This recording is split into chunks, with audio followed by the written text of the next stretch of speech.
ہمارے عرف میں ہم بولتے ہیں اپنا تعارف کرواتے ہوئے، ہم کہتے ہیں ہم تو داتا صاحب کے دین پر ہیں، ہم کوئی نئے تو نہیں، ہم تو صدیوں سے ہیں، یا ہم تو امام اعظم کے دین پر ہیں، ہم اتنا ہمارا تسلسل ہے، یعنی ہم امت کی فصل کی کوئی ہم جڑی بوٹیاں نہیں، ہم تو مکی مدنی پنیری ہیں۔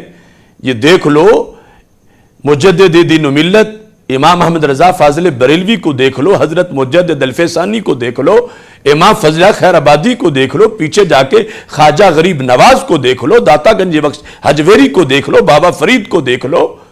تو یہ جن کا پیچھے ہے کچھ نہیں، وہ کہتے ہیں یہی باتیں تو مکہ کے مشرک بھی کرتے تھے کہ ہم تو اپنے باپ دادا کے دین پر رہیں گے، باپ دادا کے دین پر رہیں گے، باپ دادا کے دین پر رہیں گے، آتے پڑھ پڑھ کے سناتے ہیں۔ تو میں کہتا ہوں باپ دادا کا حوالہ دینا مطلقاً ناجائز نہیں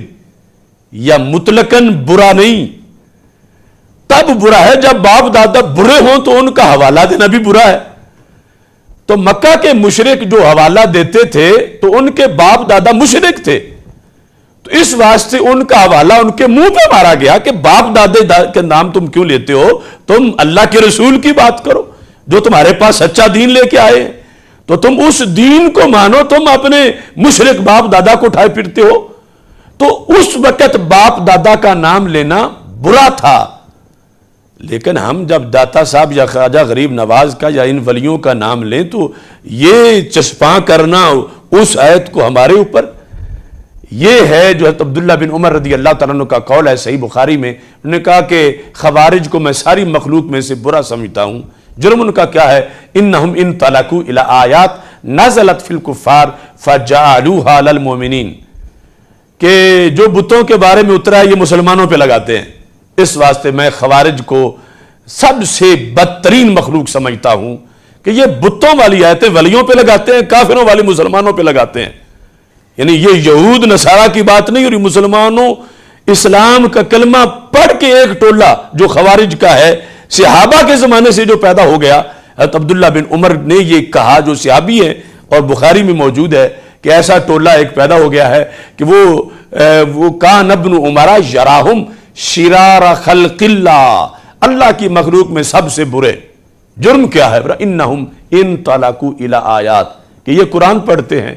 تو قرآن پڑھنا جرم تو نہیں، کہا ان طلقوا آیات نازلت فی الکفار فجعلوها للمؤمنین، کہ جو کافروں والی آیتیں ہیں مسلمانوں پہ فٹ کرتے ہیں۔ تو یہ بھی ایک ٹولہ ہے آج تک۔ اب اس میں ان کا یہ ہتھیار ہے، دیکھو قرآن میں لکھا ہے کہ کافر بھی کہتے تھے ہم نے وہی ماننا جو باپ دادا نے مانا تھا، تو اللہ تعالیٰ نے ان کا رد کیا۔ تو میں کہتا ہوں یہ بھی آیت تو قرآن میں ہے کہ جب حضرت یعقوب علیہ السلام نے پوچھا اپنی اولاد سے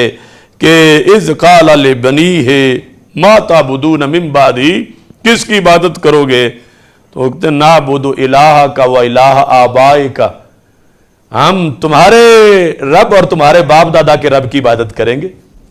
تو پیغمبر کے بیٹوں نے بھی حوالہ تو باپ دادا کہہ دیا، تو پتہ چلا مطلقاً باپ دادا کا حوالہ دینا جرم نہیں، برے باپ دادا کا حوالہ دینا جرم ہے، اور نیک باپ دادا کا حوالہ دینا نبیوں کی اولاد کا شیوا ہے اور نبیوں کو ماننے والوں کا شیوا ہے، کہ یہاں پر باقاعدہ، حالانکہ جواب تو یہ بھی دے سکتے تھے نا نعبد اللہ، ہم اللہ کی عبادت کریں گے، لیکن اس میں لذت آتی ہے کہ جب اپنے بڑے کوئی اچھا کام کر گئے ہوں یا ان کی دعوت سچی ہو تو پھر ان کا نام لیتے وقت لطف آتا ہے۔ تو کہا ہم دور کیوں جائیں، اگرچہ وہ رب العالمین بھی ہے، رب السماوات بھی ہے، رب کعبہ بھی ہے، رب المشرقین بھی ہے، مگر آخر تمہارا بھی تو رب ہے۔ تو نعبد الہ کا، ابا جی ہم آپ کے الہ کی عبادت کریں گے، اور ساتھ ہی یہ کہا وَإِلَٰهَ آبَائِكَ ابراہیم و اسماعیل و اسحاق، ہم آپ کے جو آبا ہیں ان کا جو رب ہے، یعنی نسبت سے بات کرنا یہ نبیوں کی اولاد کا طریقہ ہے۔